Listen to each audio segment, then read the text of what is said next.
Cricket खेलने Oval ground आए।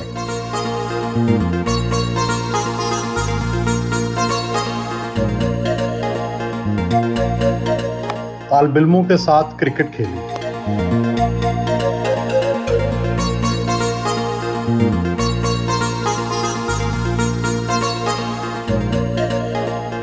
सलाम हाल में ओल्ड रावियन यूनियन के एजाज में तकरीब का एहतमाम किया गया। सदर old Ravian union DIG Jahanzeb Nazir Khan, secretary general Abdul Basit, vice chancellor King Edward university professor doctor Khalid Masood Gondal, vice chancellor university of health sciences professor doctor Javed Akram, pro vice chancellor Punjab university Salim Azhar और दीगर नामवर शख्सियात ने शिरकत की। बहुत ही बेशकीमत चीज़ है वो इसके पुराने स्टूडेंट्स हैं, यानी ओल्ड रावियंस हैं।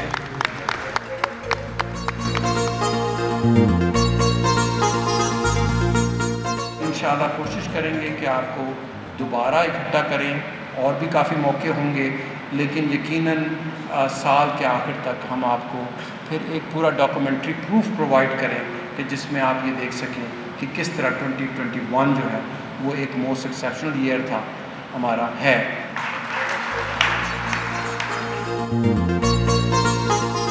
मुअज़्ज़ज़ मेहमानों को यादगारी शीट्स पेश की।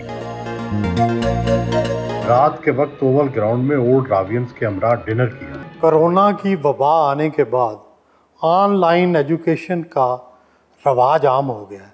क्या इससे मयारी अदारों और इमारतों की अहमियत कम नहीं हो गई? देखिए जी, एकदम से हमें वर्चुअल टीचिंग की तरफ मुंतकिल होना पड़ा। उसकी वजह से क्योंकि हमारे टीचर्स की ट्रेनिंग नहीं थी, स्टूडेंट्स का माइंडसेट नहीं था, टेक्नोलॉजी रेडी नहीं थी। बाज़ हमारे कोर्सेज भी ऐसे थे कि वो ऑनलाइन पढ़ाने के लिए रेडी नहीं थे। तो पहले लॉकडाउन में तो हमें बहुत तकलीफ़ हुई, और अब जो इस साल के शुरू में दोबारा जो लॉकडाउन हुआ उस वक्त तक हमारे टीचर्स जो हैं अच्छे तरीके से तैयारी कर चुके थे।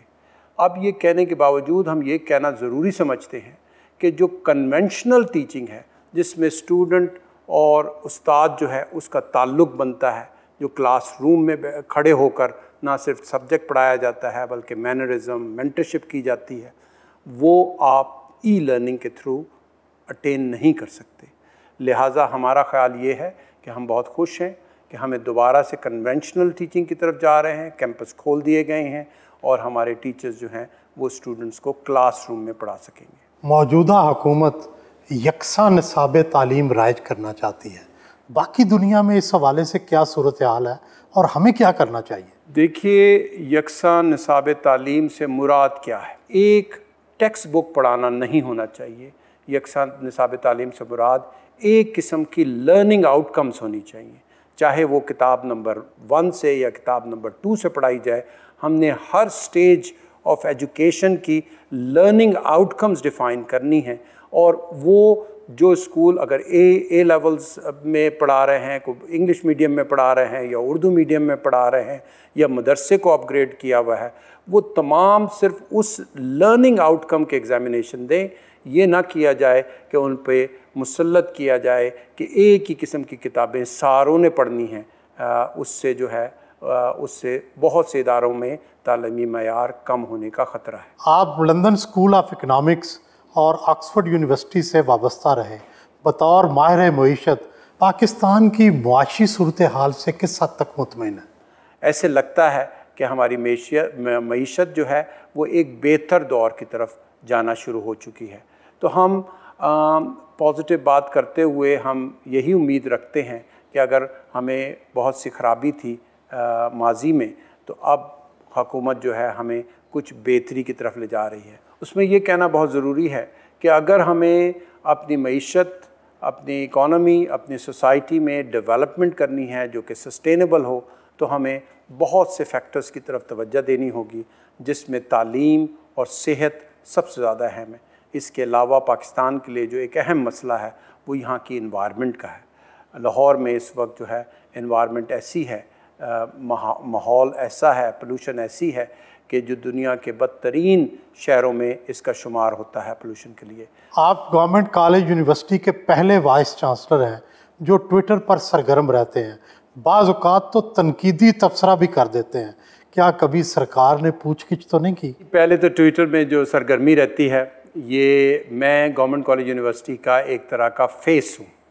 मैंने अपनी शक्ल दिखानी है दुनिया को और एक पॉजिटिव मैसेज के साथ कि गवर्नमेंट कॉलेज में क्या सरगर्मियाँ हैं, क्या हम पॉजिटिव इक़दामात कर रहे हैं, उन सब को दुनिया तक, ख़ुसूसन ओल्ड रावियंस तक पहुँचाने के लिए ये मेरी ज़िम्मेदारी है कि मैं ट्विटर पे, कभी फेसबुक पर जो है एक्टिव रहूं, कभी प्रिंटेड मटेरियल, प्रिंटेड मीडिया पर जो है अपने आर्टिकल्स छापूं।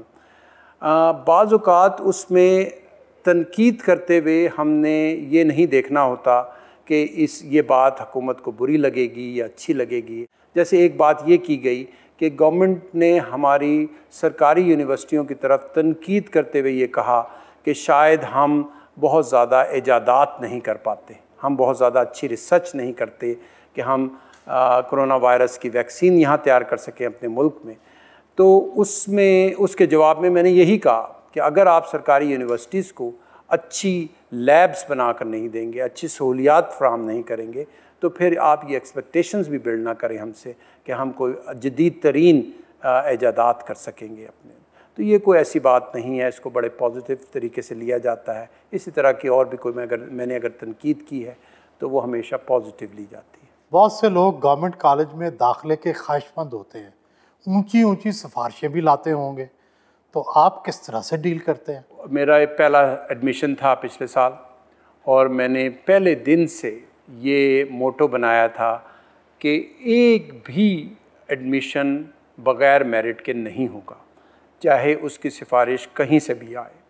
इस सिलसिले में बहुत सी सिफारिशें आती रहीं, लेकिन इस बात पे मैं बड़ा शुक्रगुज़ार हूँ अपने गवर्नर साहब का, जो कि हमारे चांसलर भी हैं, कि उन्होंने हमेशा मुझे सपोर्ट की है। इसी तरीके से हमारे जो मिनिस्टर एजुकेशन हैं राजा यासिर हमायूं, वो भी हमेशा यही कहते हैं कि हमने आपको आपकी मेरिट पर तैनाती की है, तो लिहाजा आपने भी अब मेरिट ही का फ़रोग़ करना है। तो मेरी बड़ी कोशिश है ये है कि अब मैंने कुछ समझदारी आ गई है मुझे कि भाई मैं किस तरीके से मैंने सिफारिशों को हैंडल करना है। वो क्या तरीका है? वो तरीका यही है कि हम ज़्यादा से ज़्यादा कोशिश करें कि हम बहुत ज़्यादा जो है सख्ती से जवाब ना दें कि भाई एडमिशन नहीं हो सकता। हम आम तौर पे ये करते हैं कि हम बच्चों को, अगर किसी का स्पोर्ट्स पे आ रहा है तो हम उसे स्पोर्ट्स का कहते हैं कि अच्छी तरह तैयारी करके अच्छी तरीके से ट्रायल दे। डिबेट है तो डिबेट की तैयारी करने को कहते हैं। तो इस तरह की हिदायत करते हैं।